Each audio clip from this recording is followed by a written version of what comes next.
Reddit users, please share your stories about what is something people describe as healthy, but it's actually unhealthy. Herbalife. One of the times I became really unhealthily underweight was when my mother tried to cure me by forcing me on a mostly Herbalife diet. I had to drink multiple smoothies a day loaded with these supplements, which made me nauseous, which meant I couldn't eat normal food through the day. I got pretty ill. The people who got her to try this crazy diet in the first place just kept swearing she needed to push through to cure me of multiple chronic illnesses. These wellness con people love the "it gets worse before it gets better" narrative, and she was desperate, so she kept me on it way too long. They would even insist we listen to phone calls from multiple other people who supposedly had chronic illnesses talk about how this was their life-changing cure, and when I asked them why they were making us do this for a product we were already buying, they yelled at me. It took me a while to recover physically and emotionally. It still bothers me that people were so desperate to sell their overpriced smoothie mix that they were very willing to make someone already sick even more ill. It's a horrible product and completely immoral business model. Being yourself even when you are an asshole and your actions adversely affect others. People have stopped being considerate and kind. I personally connect with it a lot. Just be yourself has given me so much needed confidence, but it doesn't always result in me always saying the right thing every single time. Regardless of the individual though. That's hard to do. The best we can do is live and learn. Regret is okay. The belief that if a product contains no man-made chemicals it must be healthy. Arsenic, cyanide, and a multitude of other substances are natural and yet can kill you. Most healthy foods as tagged by the people who buy it, and that's because it sounds like that. Here we had a new law that makes consumables show a tag that says if they have an excess of something. And who would have guessed, the ones called healthy are the ones that have the most tags. Detox or cleanse regimens. Anytime someone says they're doing some detox thing, I get unreasonably annoyed. It's such a scam. Your organs already detox. Just give your liver a break from all the alcohol and let it do its job. FFS. Having perfectly white teeth. It's not a sign of healthy, but scrubbed, chemically treated, or outright sanded teeth. Fat-free. I think what you really mean is we took the fat out of this product so it tastes bad. To counter this, we've put enough sugar in this product to kill a small Victorian child. This isn't entirely the same thing, but I absolutely can't stand when people use the word healthy or nutritious when they mean low calorie, or the reverse, when people say unhealthy when they mean calorie dense. The nutrient content of food has absolutely nothing to do with its caloric content. There's nothing healthy about a gallon of sugar-free iced tea, and there's nothing unhealthy about an avocado or a handful of walnuts, unless you have a nut allergy. Every single time I tell someone I'm trying to eat healthier, I get, "Oh well, you shouldn't be eating nuts, have a Diet Coke instead." Words mean things, people. We get up somewhere when a 2L of Diet Mountain Dew is considered healthier than a baked potato.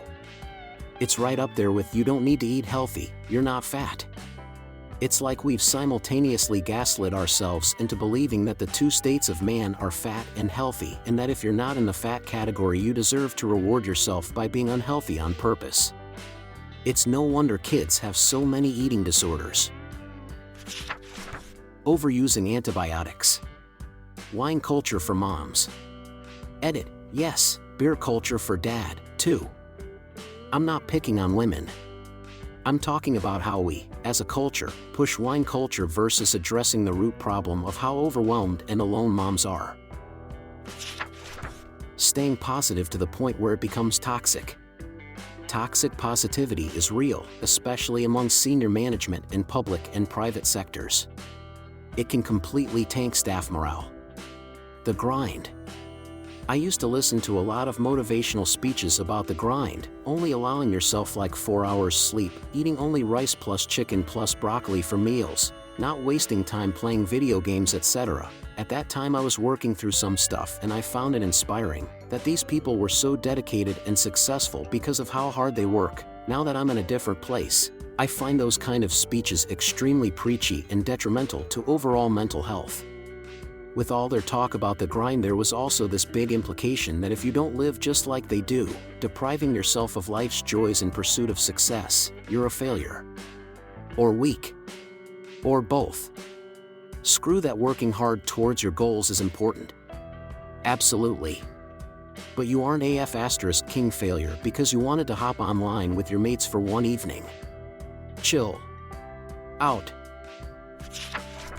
A lot of people, especially younger, start vaping even though they never smoke cigarettes because it's comparatively healthy, except that there's plenty of evidence vaping still CKs up your lungs, and even though it's scientifically definitive that it will damage your body, it's just that the long-term effects are still not fully measurable. Also, vaping addiction tends to become way worse than cigarette addiction because it's far easier to intake high doses of nicotine and you're less restricted on where and when you can intake, not to mention being considerably cheaper. Now, I won't say it's particularly unhealthy, because they'll hunt me down and kill me, but the pro-weed crowd acts like it is a miracle drug with no downsides. The fact of the matter is, it does cause anxiety and delusional episodes in some people. Edit, to people acting like they agree with me but then saying stuff about the pro-weed crowd like they act like it's better than alcohol or tobacco. I fully do believe it isn't as bad as those substances. Those substances are well and truly dangerous.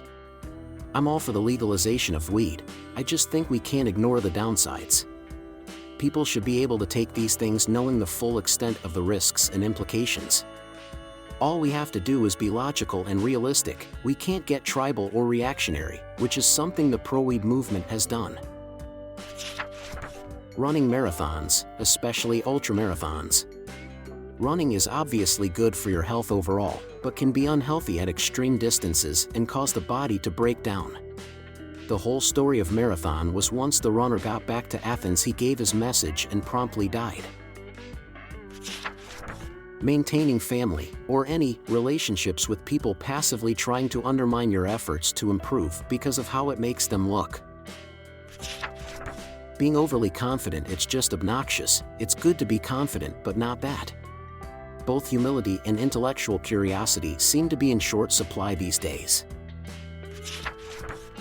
Boys tease girls because they like them is one of the worst things you can tell little girls. Influencing, social media, obsession with social media. Putting every moment of your happy life on social media. Codependency. I guess people don't view it as healthy per se, but it is way too normalized. Talking about their problems too much, venting non-stop to anyone who would listen.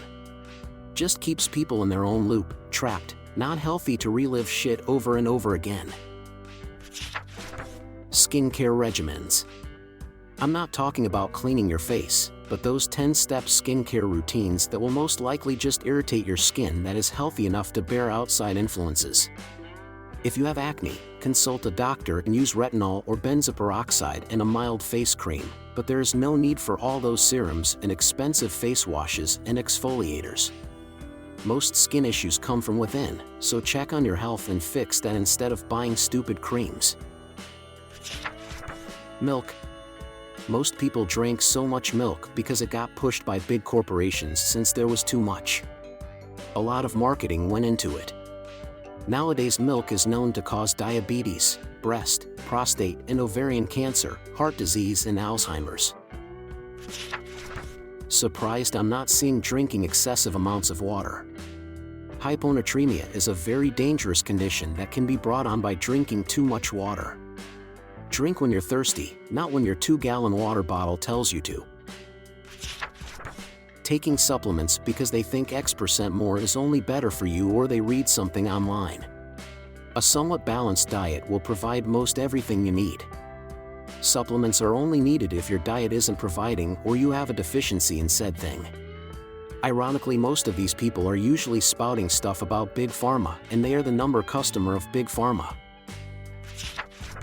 Obsessing over your trauma and making it the focus of your entire life. Please note that I am not saying it's unhealthy to work on your trauma, to come to terms with it, to put energy into healing and acceptance, to spend a period of time feeling broken and grieving for the life that might have been, etc. I am not saying it is unhealthy to have a period of time where you focus entirely on those things. But there are people in the world who define themselves by their trauma and use it as an excuse to drink or do drugs too much, to act self-destructive, to be an asshole, to shirk responsibilities. This is not healthy. It is not an excuse.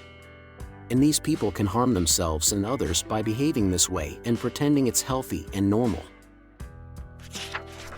Friends, thank you for watching. Please share your stories below in the comments and see you on the next videos. Have a good day.